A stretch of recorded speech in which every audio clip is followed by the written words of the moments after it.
বিশ্ববিশ্রুত সঙ্গীত সাধক সুর সম্রাট উস্তাদ আলাউদ্দিন খাঁকে নিয়ে প্রাপ্তির চেয়ে অপ্রাপ্তির পাল্লাটাই যেন ভারী ব্রাহ্মণবাড়িয়ার সঙ্গীত পিপাসুদের। তার নামে ব্রাহ্মণবাড়িয়া শহরে আন্তর্জাতিক মানের শাস্ত্রীয় সঙ্গীতের ইনস্টিটিউট করার সরকারি ঘোষণা থাকলেও কাজ শুরু হয়নি গত 2 বছরে। বর্তমান সরকার সংস্কৃতি অঙ্গনের জন্য অনেক কিছু করে যাচ্ছেন এবং করে যাবেন। আমরাও আশা করি সরকার এই ব্যাপারে আরও পদক্ষেপ নেবে। মাত্র 8 বছর বয়সে সঙ্গীতের টানে ঘর ছেড়েছিলেন ব্রাহ্মণবাড়িয়ার নবীনগরের শিবপুর গ্রামের সন্তান আলাউদ্দিন খাঁ।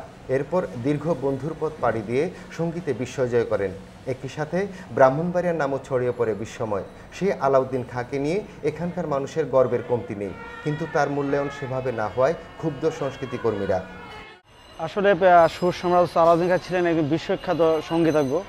তো ওনার আমাদের এই অঞ্চলে অর্থাৎ ব্রাহ্মণবাড়িয়া অঞ্চলে একজন বিখ্যাত ব্যক্তি হওয়া সত্ত্বেও তো আমরা ওনার যে তেমন কিছু সরকার বা আমরা কেমন কিছু করতে পারি না। আর এই আলাউদ্দিন খাঁ এখানে যেভাবে তাদের শিক্ষা শিশুদের জন্য যে সাংস্কৃতিক কর্মকারী যেভাবে ভূমিকা রাখছে এটা নিঃসন্দেহে অনবদ্য, কারণ কেউই এমনটি অদ্যাবধি এই অঞ্চলে সেভাবে রাখতে পারেনি। এবং আমার মনে হয় যদি আলাউদ্দিন খাঁ নামে এখানে সরকারি পৃষ্ঠপোষকতায় ভালো একটি কমপ্লেক্সের পাশাপাশি একটি ইনস্টিটিউট হয়, আমার মনে হয় এটা সারা বাংলাদেশ নয় সারা দুনিয়াতে একটি ভালো একটা নজির স্থাপন করা সম্ভব হবে। 2010 সালে প্রয়াত রাষ্ট্রপতি মোহাম্মদ জিল্লুর রহমান ব্রাহ্মণবাড়িয়ায় এক সুধী সমাবেশে স্থানীয় শিল্পানুরাগীদের দাবির প্রেক্ষিতে তার নামে আন্তর্জাতিক মানের একটি শাস্ত্রীয় সঙ্গীত ইনস্টিটিউট করার ঘোষণা দিয়েছিলেন, কিন্তু তা এখনও বাস্তবায়ন হয়নি। এখনও নির্মাণ কাজ শেষ হয়নি আলাউদ্দিন সঙ্গীতাঙ্গনের একাডেমিক ভবনের।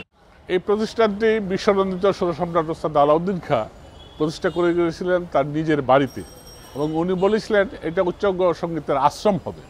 কিন্তু দুঃখের বিষয় যে আজকেও আমরা সেই লক্ষ্যে পৌঁছতে পারিনি। আমরা শুনেছিলাম যে শিল্পকলা একাডেমির মহাপরিচালক মহোদয়ের কণ্ঠে যেখানে একটা 400 আসন বিশিষ্ট মিলনায়তন এবং সাংস্কৃতিক কমপ্লেক্স হবে 15 কোটি টাকা ব্যয়ে, এবং মরহুম প্রেসিডেন্ট এই ব্যাপারে আমাদের আশ্বস্ত করেছিলেন, কিন্তু এখন পর্যন্ত সে কাজটি এগুচ্ছে না, যেটা আমাদের জন্য খুবই দুঃখজনক।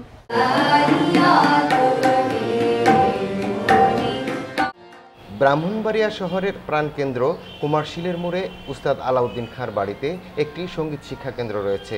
কয়েক বছর পূর্বে একাডেমিক ভবন নির্মাণের জন্য বরাদ্দ দেওয়া হলেও মাঝপথে এসে থমকে যায় এই নির্মাণ কাজ, ফলে ব্যাহত হচ্ছে উচ্চাঙ্গ সঙ্গীতের প্রশিক্ষণ। সুর সম্রাট উস্তাদ আলাউদ্দিন খাঁ সাহেবের এই বাড়িটিতে আমরা আলাউদ্দিন সঙ্গীতাঙ্গন নামে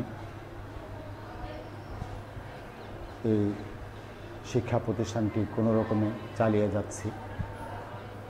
ব্রাহ্মণবাড়িয়া সুরের দেশ, সকলেই জানি এখানে অনেক সুরেলা কণ্ঠ আছে, কিন্তু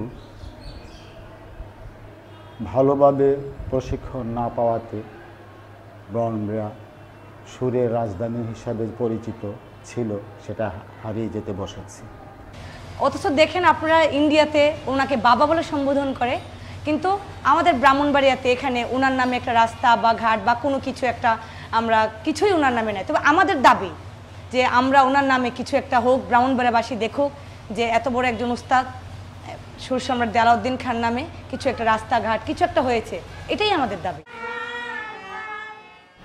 ব্রাহ্মণবাড়িয়ার সংস্কৃতিসেবীদের প্রত্যাশা যত দ্রুত সম্ভব উস্তাদ আলাউদ্দিন খাঁর নামে আন্তর্জাতিক মানের শাস্ত্রীয় সঙ্গীতের ইনস্টিটিউট গড়ে তোলা হোক।